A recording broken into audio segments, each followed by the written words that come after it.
Any regret in life? बहुत से लोगों को टाइम नहीं दे सका, चले गए। माई पेरेंट्स, देखें जैसे मैंने कहा था, करियर काउंसलिंग नहीं होती है, आप पे बहुत प्रेशर होता है, आप पढ़ते रहते हैं, उसके बाद फिर आप काम के पीछे भागते रहते हैं, करियर बनाना होता है। सो आई वुड विश कि जिस वक्त मैं, इमरान असलम तो था ही, मगर दुनिया के सामने जब मैं इमरान असलम बना, मेरे पेरेंट्स मेरे पास होते। वो कुछ अर्सा पहले ही चले गए थे। I was so busy in working you know just to establish my name as an actor.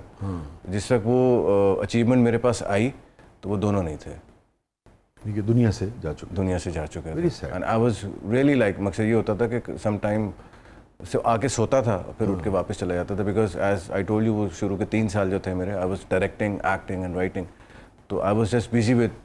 और ये हाँ आपका नहीं है, ये ओवरऑल हमारे अहद का अलमिया है, हर अहद का। हम अपने जब पुराने शायरों अदीबों को देखते हैं, जिससे हमें तारीख का पता लगता है, इंसान का ही अलमिया ये रहा है जी कि वो अपने प्यारों के साथ वक्त गुजारना चाहता है, उन प्यारों के लिए कुछ करना चाह रहा होता है, प्राइमरीली उनके लिए ही कर रहा था कि I just make them proud. मगर जब उनकी उसकी बारी आई, जब वो हो चुका, तो वो उस चीज़ को एंजॉय करने के उसमें नहीं थे। मुझे लगता है असल रिग्रेट जो है ना, वो अब ये ऐसा रिग्रेट है जो आपके शायद इख्तियार में नहीं होता है। मुझे लगता है कि वो लोगों को ज़रूर रिग्रेट उस पर करना चाहिए जो बहुत कुछ अचीव करने के बाद भी दौड़ते रहते हैं और फिर वक्त नहीं देते। वो मेरे ख्याल में उनको, इसीलिए सर शहर छोड़ दिया, यहाँ आ गया ताकि लोगों को वक्त दे सकूँ। वो लोग जो प्यार करते हैं उनके साथ थोड़ा सा वक्त गुजार सकूँ। ज़िंदगी का भरोसा नहीं है, आज है कल नहीं, तो जितनी भी है अल्लाह ने लिखी, मैं उसको लोगों के साथ बांटना चाहता हूँ, इंजॉय करना चाहता हूँ। आप यकीन, हर शख्स की अपनी अहमियत तो होती है, इसमें कोई दो राय नहीं। मगर गालिब ने बड़ा अच्छा एक शेर कहा है, उससे सीखना चाहिए हम सबको। बहुत अच्छा लगा मुझे कि आपने वक्त से पहले, आप टू यंग माशाल्लाह, कि आपने ये सीखा है कि इस उम्र में ठहराव कम कम देखने को मिलता है। गालिब खस्ता के बगैर कौन से काम बंद हैं, गालिब खस्ता के बगैर कौन से काम बंद हैं, रोइए जार जार क्या कीजिए हाय हाय क्यों।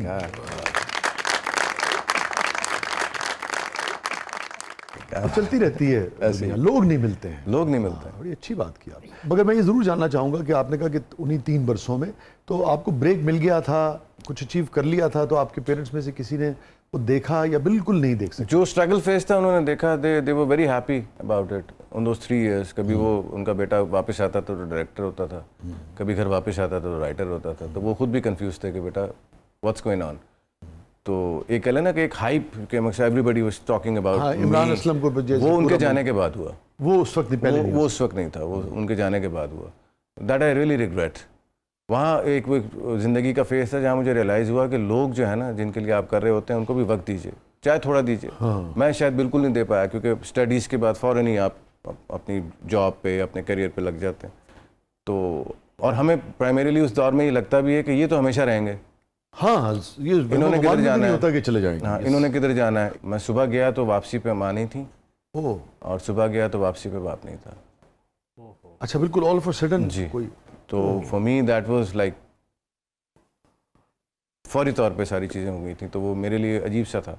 और वालिद साहब की डेथ के बाद मैं चौथे दिन काम पे वापस चला गया था, बिकॉज मैं उस खाली घर में अकेला नहीं रहना चाहता था, पागल नहीं होना चाहता था। तो 3 दिन का शोक मना के चौथे दिन जिस प्ले से मैं हिट हुआ उसी की शूट पे था मैं, मेरा नसीब वाज द प्ले। एंड चौथे दिन में, वो बाद में हुआ ना, मेरा नसीब ख़त्म हुआ है। So like in next 2 months I was everywhere. हाँ, और वालदा उससे पहले, वालदा 3 years ago and my father 2 months before he see my success actually। और मुझे भी आपकी गुफ्तगू से लगा कि वो सपोर्ट करते थे आपके इस काम को। उन्होंने एक चीज़ बोली थी, because I am the only one from the media in my family. तो उन्होंने एक चीज़ बोला था कि इमरान कुछ भी कर लेगा, लेकिन साथ असलम लगा हुआ, उसने थोड़ी सी इज्जत बनाई हुई है, उसका ख्याल करना, तो जो मर्जी करना है करो भाई, इस बात को हमेशा याद रखना। उस बात का ख्याल आज तक रखा हुआ है। अभी आपने बताया कि आप गए और रात को, और सुबह जब आप पहुंचे तो वालदा और वालिद दोनों मतलब किसी आर्जे में मुब्तला नहीं थे वो? They were ill actually, मगर वो it was so like sudden ना, मकसद के ये नहीं था आपके जहन में कि ऐसा हो जाएगा? हाँ, ऐसा हो जाएगा। सुबह उनको सब मिला है नॉर्मली का, अच्छा जी मैं जा रहा हूँ, काम पे जा रहा हूँ। बहुत ही शॉकिंग होगा फिर आप। It was shocking. वालदा का बहुत शॉकिंग था। वालिद साहब वो थोड़े से बीमार थे, बट उनका भी ये था कि इस तरह की सिचुएशन नहीं थी कि बिल्कुल आप कहें कि हो जाएगा, बट यस, वालदा was too shocking for me. तो आपको जब आप काम पे थे इत्तला मिली या आप घर पहुंचे तो आपको पता लगा? वालदा के वक्त तो मैंने उनको सिर्फ इत्तला देने के लिए फ़ोन किया था। I was the only person जिन्होंने उनकी आवाज़ सुनी थी उस वक्त। She was having a silent heart attack, and phone पे उन्होंने मेरा उठाया था सिर्फ उनको बताने के लिए कि मैं घर आ रहा हूँ, आज जल्दी आऊँगा थोड़ा। तो उसके बाद उनकी आवाज़ किसी ने नहीं सुनी। वालिद साहब का ये था कि ही वॉज नॉट वेल, और उनकी इत्तला मुझे मेरी बहन ने दी थी। और आपकी वालदा से बस वही आखिरी बात हुई? That was the last. उन्होंने क्या कहा था उस? खाना खाओगे बेटा, रोटी पकाऊं, उस हालत में भी।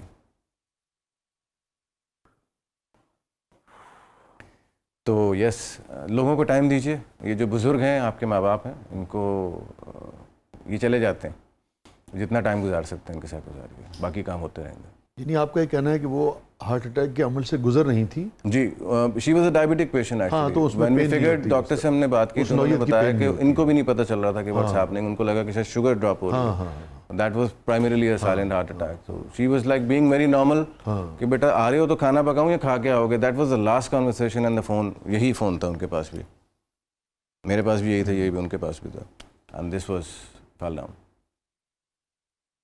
ये जो फिक्र है ना ये वालिदैन की, जी, वो मैंने अपनी टीम को भी सुनाया था, शेयर किया था वालदा के इंतकाल के बाद ना। आपको अंदाज़ा नहीं होता है, जब वो चली गई तो मुझे अंदाज़ा हुआ। उसमें मैंने कहा था कि माँ तेरे बाद चाहने वाले तो हैं मगर, माँ तेरे बाद चाहने वाले तो हैं मगर मेरी नज़र उतारने वाला कोई नहीं। सही बात। जब वो चली गई तो मुझे रियलाइजेशन हुई कि ये एक फेल उन्होंने ही सारी ज़िंदगी किया। कहीं भी बाहर जाते थे आते थे, पॉसिबल बड़ी चीज़ों से इंसान की दुआओं की वजह से बच जाता है। ओह यस, आपको नहीं पता। Oh yes. खैर वो they are at a better place. अल्लाह ताला उन्हें गरीक रहमत फरमाए। ये बताइए कोई ऐसी चीज़, इमरान आप सेंसिटिव आदमी हैं, जो जिस पे ज़मीर मलामत करता हो? सर मैंने एक्चुअली लोगों से बहुत प्यार किया है, चाहे जो भी था। तो उनसे कोई तकलीफ़ आई हो तो आई हो, मलामत ये रही कि यार मैंने क्यों उतना प्यार कर लिया, बस ये है। बाकी मेरी ज़ात से किसी को तकलीफ हो, मैंने कोशिश की ऐसा ना हो। कभी किसी भी हवाले से आपको ज़मीर ने कभी ये नहीं किया कि यार इमरान ज़िंदगी के उस मोड़ पे मुझसे ये गलती हुई थी? नहीं, कभी नहीं। जस्ट जिसके कि मैंने शायद I deliver too much to some person and they actually backfired. उसके अलावा और कोई शिकायत नहीं है मुझे अपने आप से।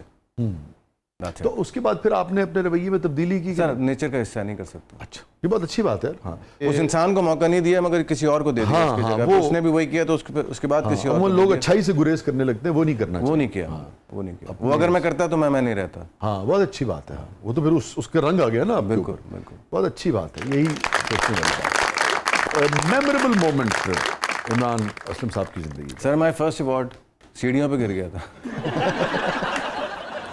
जो अपने घर की उधर? नहीं, जब अवार्ड लेने जा रहा था। I was the only person in हम फर्स्ट अवार्ड जो 3 कैटेगरीज में नॉमिनेटेड था। Best actor serial, best actor show, best supporting actor. तो सबसे ज़्यादा नॉमिनेशन बीइंग एन एक्टर मेरी थी उस वक्त। और I was just there to enjoy the show. मैंने कहा इतने बड़े बड़े जाइंट्स के साथ मेरा नाम आ गया, दैट इज़ माई अचीवमेंट। मैं सूट वूट पहन के आराम से बैठ गया, आराम से।